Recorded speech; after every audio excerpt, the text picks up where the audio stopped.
Teddy, hot topic of the day. We watched over the weekend. Spots filling up in the tournament.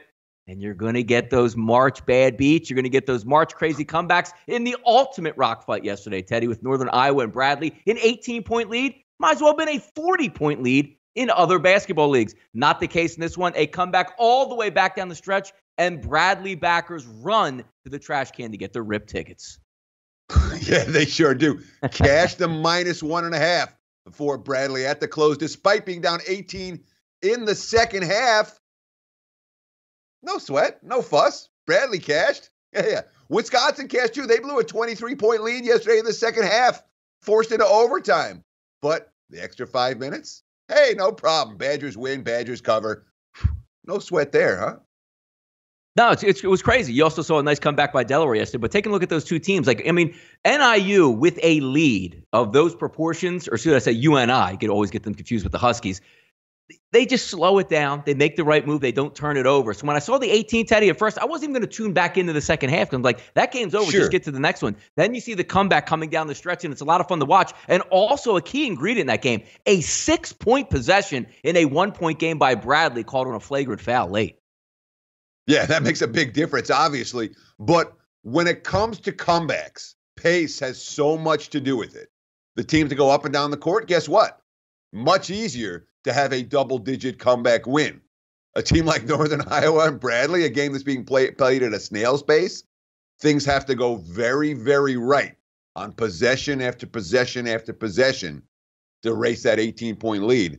That's exactly what happened with the Bradley Braves yesterday.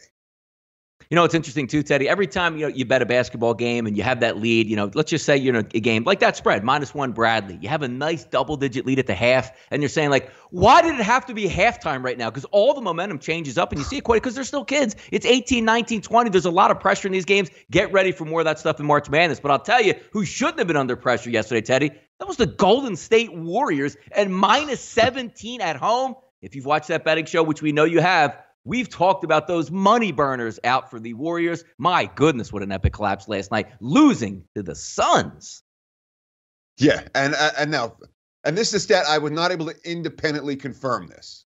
Nonetheless, it's still a good stat to put out there.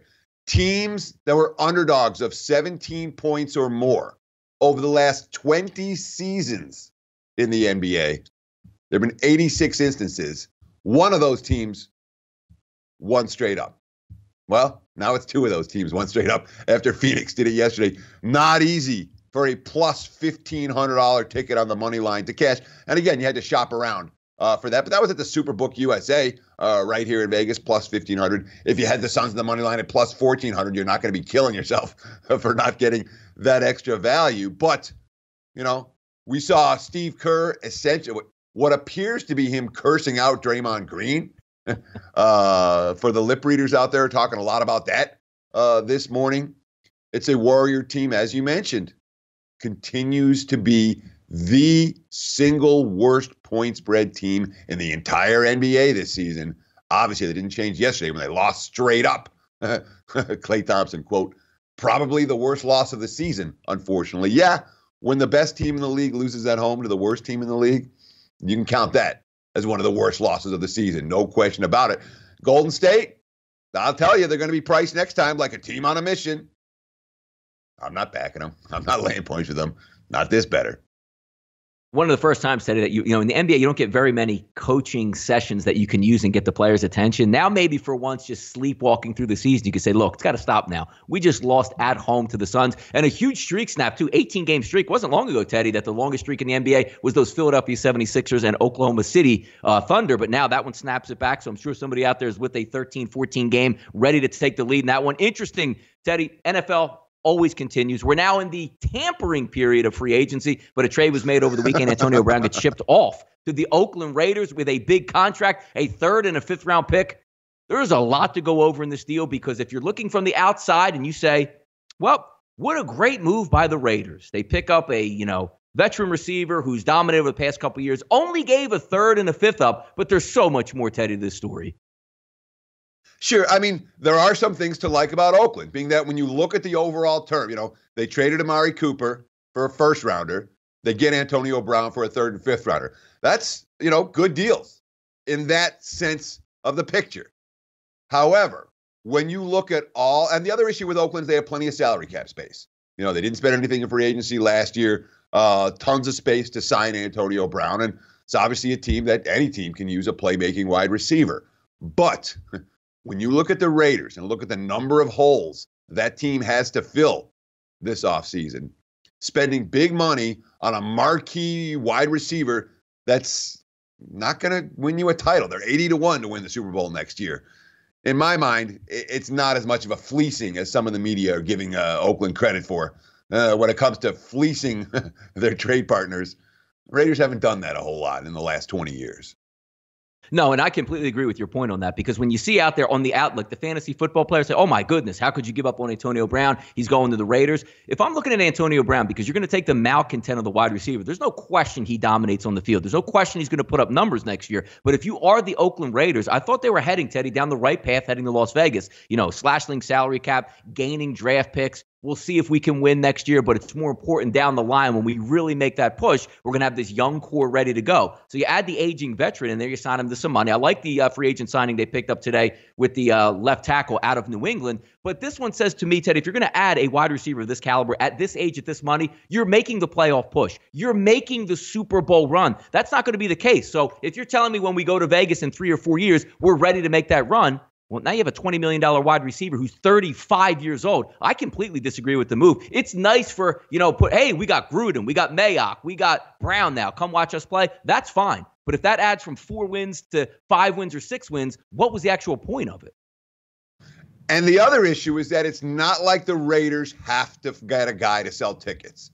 All right? Yes. This next year, they're going to sell whatever they sell in Oakland, and that it is going to be what it is, whether Antonio Brown's there or not. When they come to Vegas, they're going to sell out the first, 3 years, 5 years, however many years. Doesn't matter how superstar-laden your roster is. For Oakland, it's about making moves to compete and making moves to win over the long term. I don't see that in this deal. I really don't. This is a flashy move for right now to placate the fan base. And come on, Mayock and Gruden, these are 2 TV guys who are now being charged with running a franchise. Good luck, guys. Knock yourselves out. Yep, right into the WWE out there. First look, Major League Baseball, Teddy. Look at this. It's March 11th, March 20th. Major League Baseball gets underway for real as we continue our countdown to opening day. The Texas Rangers, 67 and 95 in 2018. They head into 2019, Teddy, is 200-1 on a ticket to win the 2019 World Series. The Rangers team total listed at 70.5, which is, boy, that's really low. That's an improvement from last year's 67 wins. The one thing you have to like about the outfield, you're going to get some decent center field play. They're going to get some pop in their bats, but not a lot of average. The Mercurial, as we like to say, what? Joey Gallo, 40 bombs, fantastic. 206, not so fantastic. A rotation with a lot of question marks, bullpen with question marks. Still not ready for that new ballpark. It's going to be a hitter's, parade as it's been the past couple of years. Tough times ahead for those Rangers, Teddy. Yeah, probably. I mean, GM John Daniels, he's the second longest tenure of any GM in MLB behind Brian Cashman of the Yankees. He's been around 15 years now. He wouldn't call it a rebuild. He says we're in development mode, which means they're in a rebuild. A brand new skipper, Chris Woodward. They interviewed 14 different candidates for the manager job before they were happy. This is the Dodgers' third base coach from last year. They didn't get him until after the World Series. When you look at the lineup, you say, all right, you got Gallo can hit for power. Andrus can still hit. Odors can still play. The Shield, since you chew, has never lived up to expectations. But there's some hope there. You look at the pitching staff. Again, Mike Minor, Lance Lynn, Drew Smyly, Edison Volquez. It's not hopeless. It's not great. It's not good, but it's not hopeless. And when you look at Texas coming into the season, it feels like they're being priced as a hopeless team. I'm not convinced that's the case.